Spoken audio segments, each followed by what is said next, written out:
सो आज के इस वीडियो में हम लोग करने वाले हैं basic structure of the cell, यानी कि हम लोग समझेंगे क्या सेल के बेसिक ऑर्गेन्स जो पार्ट्स होते हैं ना उसके बारे में हम लोग डिस्कस करने वाले हैं। So starting with the first one that is cell membrane. Okay, cell membrane को एक और नाम से जानते हैं that is plasma membrane. Is it clear everyone?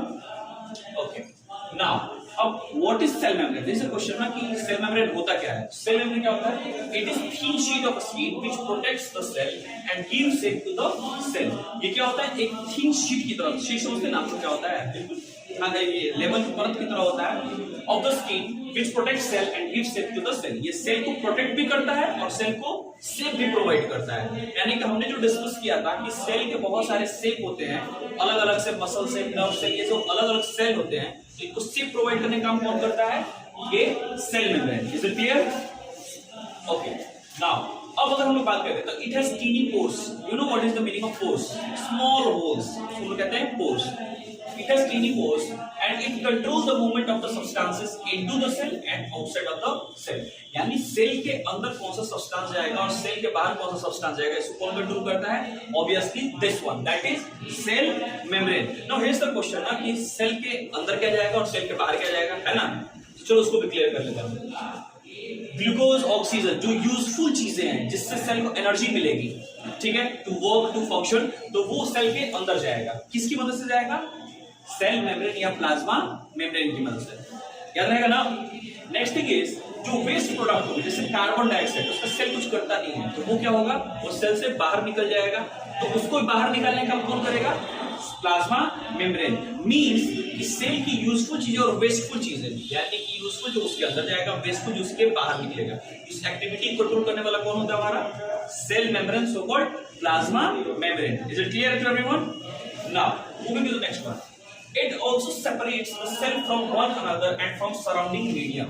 Means कि देखो जो चीज हमें शेप प्रोवाइड कर रहा है वो आसपास के मीडियम से हमें प्रोटेक्ट करेगा। एक सेल दूसरे सेल से सेपरेटेड क्यों है? क्योंकि उसके पास एक डेफिनेट शेप है। तो ये शेप और ये प्रोटेक्शन प्रोवाइड करने का काम कौन करता है? सेल मेम्ब्रेन और plasma membrane. Is it clear? There is no confusion? Okay, now moving to the next one that is cell wall. Cell wall के लिए हम लोग को एक पॉइंट याद रखना है कि सेल वॉल जो होता है वो कभी भी मिलेगा हमें किसमें मिलेगा? प्लांट्स में मिलेगा, एनिमल सेल में नहीं मिलेगा। बिकॉज के पीछे रीजन है क्योंकि ये सेल्यूलोज से बना होता है। ये किससे बना होता है? ये सेल्यूलोज से बना हुआ। सेल्यूलोज ह्यूमन बॉडी डाइजेस्ट नहीं कर सकती है। Okay, now what is cell wall? Is the question. So it is thick cell. Thin नहीं, थिक होता है, मोटा होता है सेल, ये ठीक है।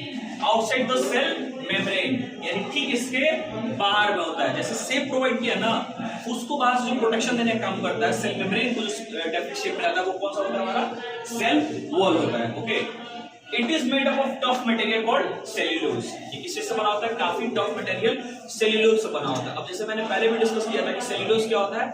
अनडाइजेस्टेबल होता है for human beings. Human beings को पचा नहीं सकते हैं इसे। कार्निवोरस सॉरी हर्बीवोरस एनिमल पचा सकते हैं, एनिमल ह्यूमन बॉडी नहीं डाइजेस्ट कर सकती। Is it clear? Is it clear ना? Okay, now it gives shape and support to the plant cell. ये करता क्या है? ये प्लांट सेल को शेप, प्लांट सेल को शेप, क्योंकि क्या बताया था मैंने कि सेल मेम्ब्रेन के भी बाहर में होता है। It provide shape to the plant cell also. ये क्या करता है? उसमें स्ट्रेंथ प्रोवाइड करता है। जैसे कि समझो विंड हो गया, रेन हो गया, ड्राउट्स हो गया या सूखा हो गया, इन सब में प्लांट्स को सपोर्ट की जरूरत पड़ती है। कहीं ऐसा ना हो कि आंधी तूफान की वजह से वो गिर जाए, तो इस चीज से बचाने के लिए जो उन्हें स्ट्रेंथ की जरूरत होती है, जो कैपेसिटी चाहिए होल्ड करने की, एक दूसरे को पकड़ बनाने की, वो कहां से मिलता है? इन्हें इस सेल वॉल से मिलता है। ये एक्स्ट्रा प्रोटेक्शन प्रोवाइड करता है जिससे कि प्लांट जो है ना वो खड़े रहते हैं और कभी भी विंड या हो गया, ड्राउट हो गया, रेनफॉल हो गया, इन सब चीजों की वजह से वो गिरते नहीं है। Is it clear? तो स्ट्रेंथ प्रोवाइड करने का भी काम हमें कौन करता है? प्लांट सेल को, that is cell wall. Is it clear ना? There is no doubt? Okay, most important thing you have to remember that it is non living part of the plant cell. ये plant cell का non living part होता है। Means ये living नहीं होता, ये जिंदा नहीं होता है। याद रहेगा ना सबको? चलिए बढ़ते हैं पार्ट 3 की तरफ, दैट इज न्यूक्लियस। ओके, तो न्यूक्लियस क्या है ना कि ये एक ऐसा पार्ट है सेल का जो प्लांट में अलग जगह पे होता है और एनिमल में अलग जगह पे होता है। अगर एनिमल सेल की बात कर रहे हैं तो वो कहां होता है? ये न्यूक्लियस सेंटर पे होता है, ठीक है। कहां होता है? बिल्कुल सेंटर, बीचों बीच होता है। लेकिन अगर हम लोग प्लांट सेल की बात करें तो वो बिल्कुल साइड में, आउटसाइडर पार्ट में होता है, ठीक है। उसको हम डिस्कस करेंगे। पहले समझते हैं कि न्यूक्लियस होता क्या है।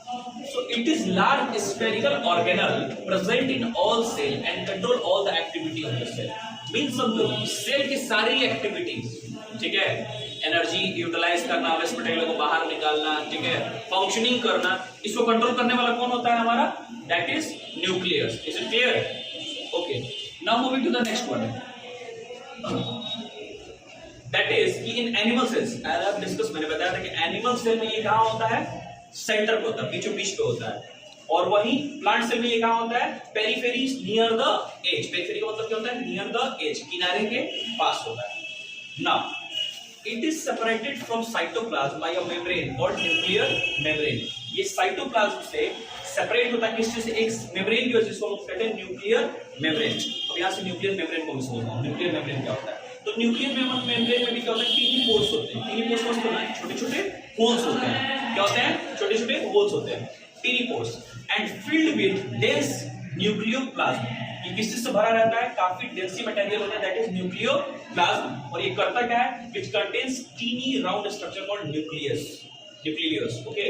ये क्या करता है? Tiny round structure. Round structure समझ रहे हो ना, गोल वाला से, ठीक है, उसको होता है न्यूक्लियस. नाउ अब अगर हम लोग बात कर रहे हैं, इट कंटेन्स क्रोमोटाइन फाइबर. क्रोमोटिन फाइबर क्या होता है? क्रोमोटिन फाइबर आप लोगों ने सुना होगा, क्रोमोसोम्स, ठीक है. जब सेल का डिवीजन होता है ना, तो यही फाइबर जो होता है, जो थ्रेड लाइक स्ट्रक्चर धागे की तरह होते हैं, ये और थिक हो जाते हैं और आगे चल के क्या बन जाते हैं? क्रोमोसोम्स बनाते हैं. यानी यही क्रोमोटिन फाइबर क्रोमोसोम्स बनाते हैं. और जिन लोगों ने एक बात बता दो, क्रोमोसोम्स क्या होता है?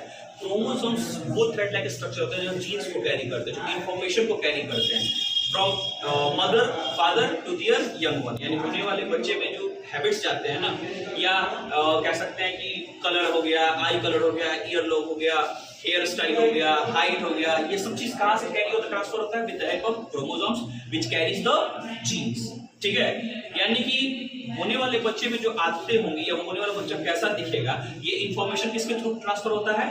क्रोमोसोम्स के थ्रू होता है ड्यूरिंग रिप्रोडक्शन, ठीक है. और क्रोमोसोम्स में क्या होता है? क्रोमोसोम्स क्या कैरी करते हैं? जीन्स कैरी करते हैं. किस चीज से बने होते हैं? क्रोमोटिन फाइबर से बने होते हैं. याद रहेगा ना सबको? चलो last part, not the last word, क्योंकि साइटोप्लाज्म के बाद ऑर्गेनेल्स को हमें डिफाइन करना है. इस वाले हिस्से का मेजर जो पार्ट्स है ना, उसका हम लोग डिस्कस करते हैं. That is part number 4, cytoplasm. तो साइटोप्लाज्म क्या होता है? साइटोप्लाज्म जो होता है ना, वो जेली लाइक स्ट्रक्चर होता है. जैसे जो ब्लैंक स्पेसेस हो गए पार्ट्स के बीच में, हमने देखा ना कि ये न्यूक्लियस हो गया, ये साइटोप्लाज्म हो गया, तो इन सब के बीच में जो जगह बचता है उसको फिल करने के जो जेली लाइक स्ट्रक्चर होता है, जेली लाइक मटेरियल, मतलब पानी की तरह, जेली की तरह जो होता है, उसको कहते हैं साइटोप्लाज्म. Is it clear? याद रहेगा ना सबको? So it is transparent jelly-like material which fills the cell between nucleus and cell membrane. Nucleus और सेल मेम्ब्रेन के बीच में जो गैपिंग होता है, उसको भरने का काम कौन करता है? ये हमारा साइटोप्लाज्म कर लेता है. Is it clear? Is there any confusion? Okay. Now, most of the chemical reaction that keeps cell alive takes place in it. यानी कि सेल को जिंदा रहने के लिए, सेल को अलाइव रहने के लिए जिन केमिकल रिएक्शन या सिंपली जिन एक्टिविटीज की जरूरत पड़ती है, वो हमें किसमें मिलता है? साइटोप्लाज्म मिलता है. वो सारी एक्टिविटीज कहां होती हैं? साइटोप्लाज्म में होती है. तो क्वेश्चन अगर ये पूछा जाता है कि why cytoplasm is important for cell, that you need to answer that all the chemical reaction और all the activities which are required to keep a cell alive are occurred or performed in cytoplasm. याद रहेगा ना कि cytoplasm में cell को जिंदा रखने के लिए सारी एक्टिविटीज होती हैं. नाउ इसमें सबसे प्रोमिनेंटिंग ऑर्गेनल जो होता है, ठीक है, इसमें अगर ये बहुत छोटे-छोटे स्ट्रक्चर कैरी करता है. साइटोप्लाज्म में जब देखोगे ना, हम जूम करके देखिए, जूम व्यू, उसमें छोटे-छोटे स्ट्रक्चर होते हैं जिसको तो क्या कहते हैं? ऑर्गेनल्स कहते हैं. और इनमें सबसे प्रोमिनेंटिंग, सबसे जो दिखने वाला होता है, जो सबसे इंपॉर्टेंट होता है, प्रोमिनेंट, वो होता है न्यूक्लियस. क्या होता है? Nucleus is a organelle which is found in cytoplasm. Is it clear? पढ़ा है ना अभी हमने न्यूक्लियस कहाँ होता है? एनिमल सेल में सेंटर पे, प्लांट सेल में कहाँ होता है? कॉर्नर में, एज पे, ठीक है. अब साइटोप्लाज्म ऑफ द प्लांट, अब देखो प्लांट के साइटोप्लाज्म में एक चीज खास होता है, क्लोरोप्लास्ट होता है, ठीक है. क्लोरोप्लास्ट को कंटेन करता है. बेसिक फंक्शन आप सबने पढ़ रखा, क्लोरोप्लास्ट का क्या होता है, ठीक है. क्लोरोफिल प्रोसेस यानी फोटोसिंथेसिस बहुत इंपॉर्टेंट रोल होता है इसका. The green pigment है, तो ये हमारा बेसिक स्ट्रक्चर है। अब इसके बाद हमें ऑर्गेनल्स के बारे में डिस्कस करना है। तो नेक्स्ट वीडियो में हम लोग ऑर्गेनल के बारे में डिस्कस करेंगे। ये तो हमारा मेजर सेल पार्ट, यानी सेल के पार्ट्स के अगर हमसे कोई पूछते हैं तो that is cell membrane, cell wall, nucleus and cytoplasm. Hope there is no confusion. Is it clear to everyone? Okay, so मिलते हैं नेक्स्ट क्लास में।